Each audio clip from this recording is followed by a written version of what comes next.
ओम शांति। मीठे प्यारे प्राणेश्वर प्रिय पिता की 4 तारीख की मुरली है।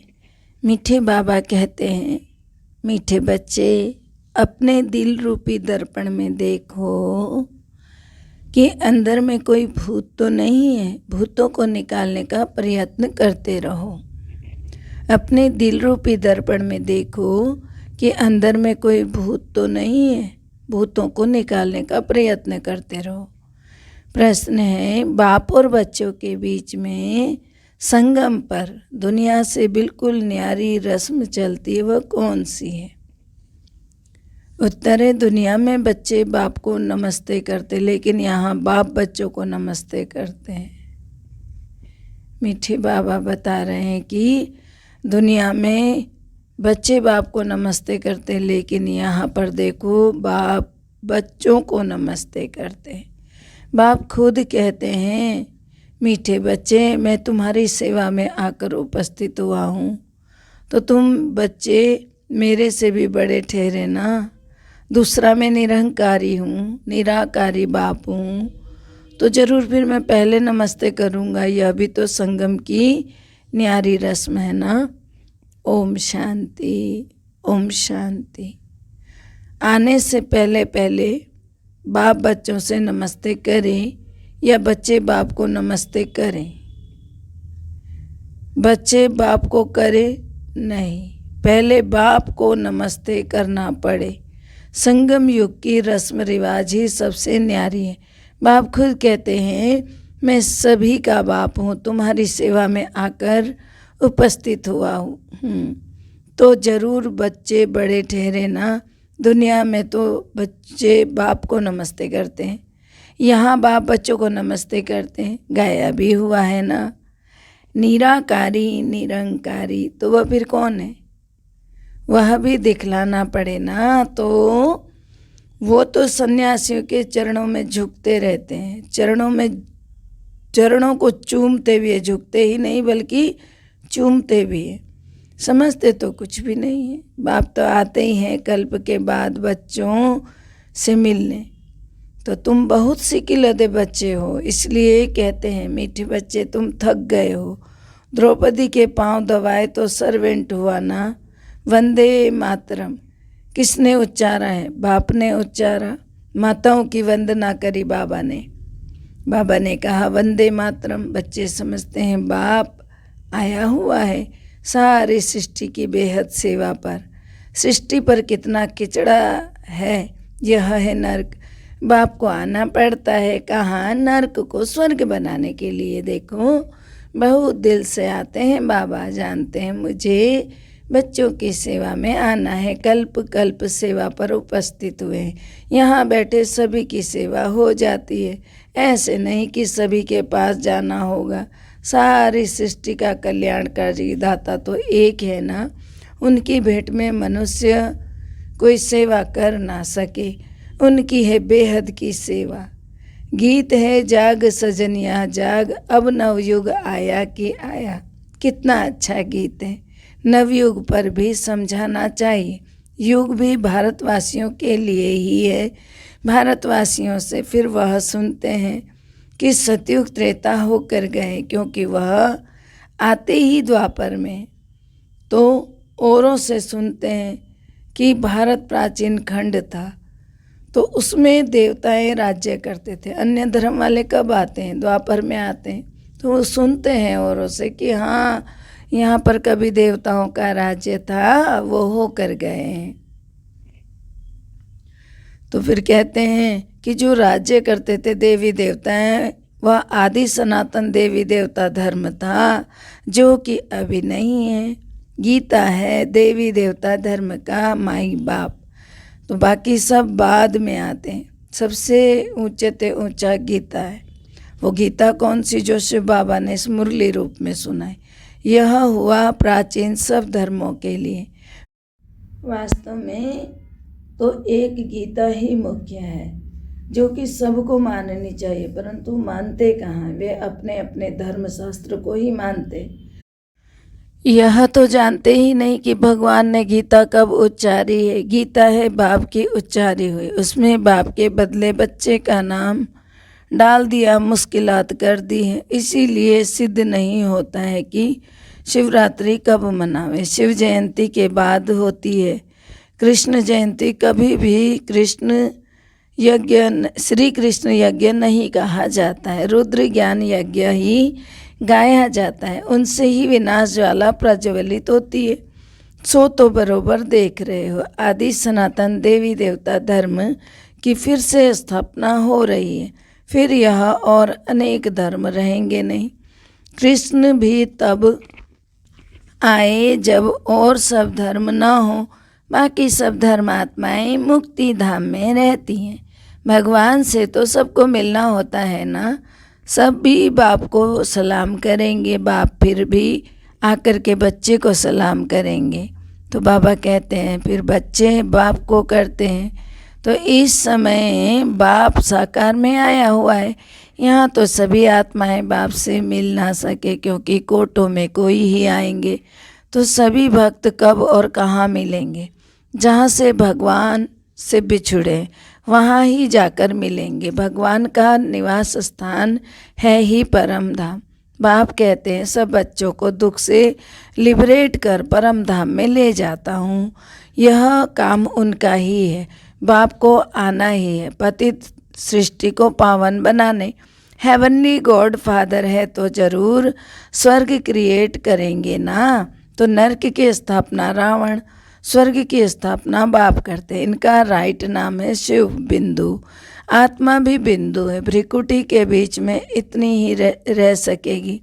तो जैसी आत्मा है वैसा ही परमात्मा है। परंतु वंडर है जो इतनी छोटी आत्मा में 84 जन्मों का पाठ भरा हुआ है, तो जो कभी घिसता ही नहीं, फॉरएवर चलता रहेगा। कितनी गुह्य बातें हैं। अब मनुष्य शांति मांगते हैं क्योंकि सब शांति में ही जाने वाले हैं।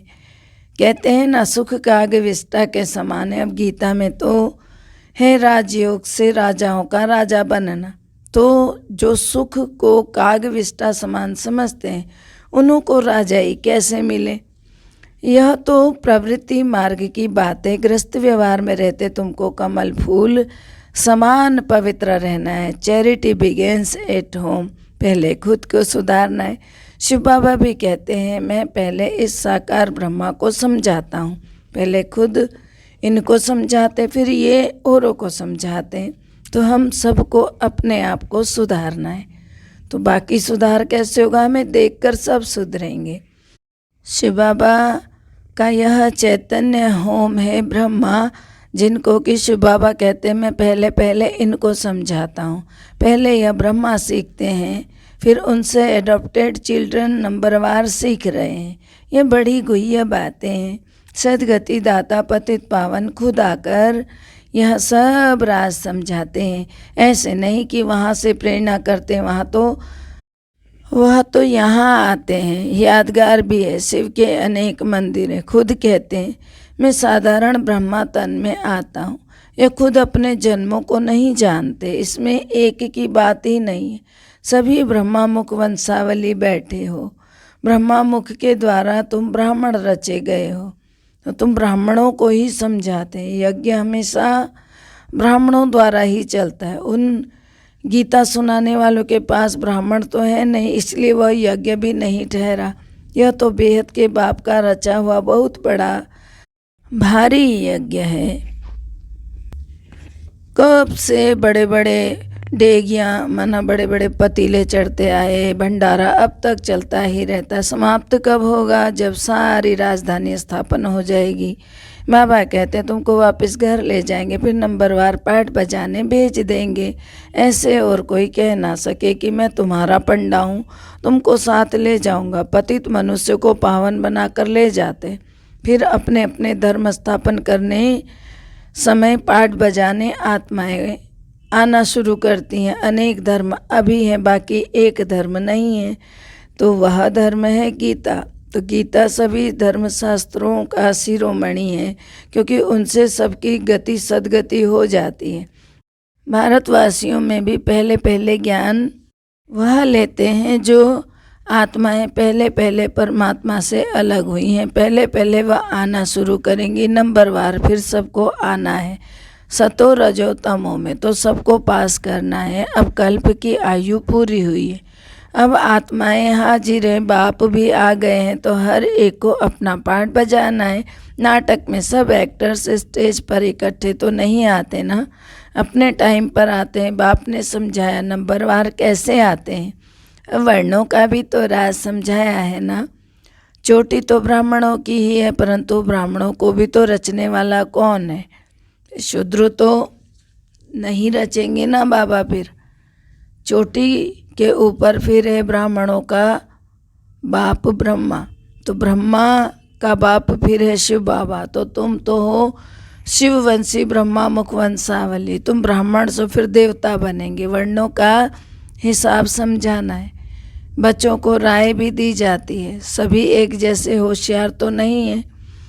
कोई नए के आगे विद्वान पंडित आकर डिबेट करेंगे तो वह समझा नहीं सकेंगे, तो कहना चाहिए मैं तो नहीं हूँ, आप फलाने टाइम पर आना, हमारे से बड़ी बहन आपको समझाएंगी। मेरे से तो तीखे हैं। क्लास में बाबा कहते हैं कि नंबरवार तो होते हैं ना, इसमें देह अभिमान नहीं आना चाहिए, नहीं तो आबरू चली जाती है। कहेंगे बी के तो पूरा समझा भी नहीं सकती है। देह अभिमान को छोड़ रेफर करना चाहिए बड़ों की तरफ। फिर बाबा भी कहते हैं ना, हम ऊपर से पूछेंगे तो महारथी घोड़े सवार प्यादे तो है ना, किन्हों की शेर पर सवारी भी है, तो शेर सबसे तीखा होता है, जंगल में अकेला रहता है और हाथी हमेशा झुंड में रहता है। तो बाबा कहते हैं कि अकेला हो तो कोई मार भी दे, शक्तियों की भी शेर सवारी दिखाते। तो बच्चों को समझाया है कि गीता का भगवान कृष्ण कहना रॉन्ग है। कृष्ण के शास्त्र को भी सभी धर्म वाले तो नहीं मानेंगे। प्राचीन देवी देवता धर्म किसने स्थापन किया वह सिद्ध करके बताना है उनको। गॉड गॉडेज भी कहते हैं, ईश्वर तो अलग है। लक्ष्मी नारायण को भगवान भगवती कहते हैं, वह पालना के निमित्त है। अगर लक्ष्मी नारायण को भगवान भगवती कहते हो तो विष्णु शंकर को पहले भगवान कहना पड़े। तुम जानते हो भगवान बिना गीता कोई बोल ना सके, तो भगवान के मुख की गाई हुई गीता है। श्री श्री श्री श्री रुद्र की गीता है, इनको कोई अपना मुख बना ना सके। गीता सिवाय शिव बाबा के और किसी के मुख से आ भी ना सके। गीता माता है, उनका रचयिता शिव बाबा है। वह बैठ ओरली समझाते हैं, कोई कुछ पढ़ के नहीं दिखाते, वो बीच में बैठे ओरली समझा रहे होते हैं। तो वह ज्ञान का सागर है, तो रचयिता ही रचना की नॉलेज देंगे। इसीलिए ऋषि मुनि भी कहते हैं बेअंत है, ईश्वर की गत मत ईश्वर जाने। अब ईश्वर की मत सो श्रीमत, जिससे सदगति मिल जाती है सो तो ठीक है, गति के साथ साथ सदगति दोनों कहना पड़े। क्योंकि भारत में जब स्वर्ग होता है ना, तब और कोई धर्म वाले जो होते हैं वो तो गति में होते हैं, मनोमुक्ति में होते हैं। भारतवासी सदगति अर्थात जीवन मुक्ति में है। यह सब राज बाबा समझाते हैं। जो धारण करना है भक्ति मार्ग वाले कहते हैं, तो बेहद शास्त्र आदि सबसे ईश्वर का रास्ता मिलता है। परंतु ऐसे तो है नहीं जो सबसे रास्ता मिले। तो यह कोई शिमला की पहाड़ी थोड़ी है जो जहाँ से भी जाओगे तो पहुँच जाएंगे।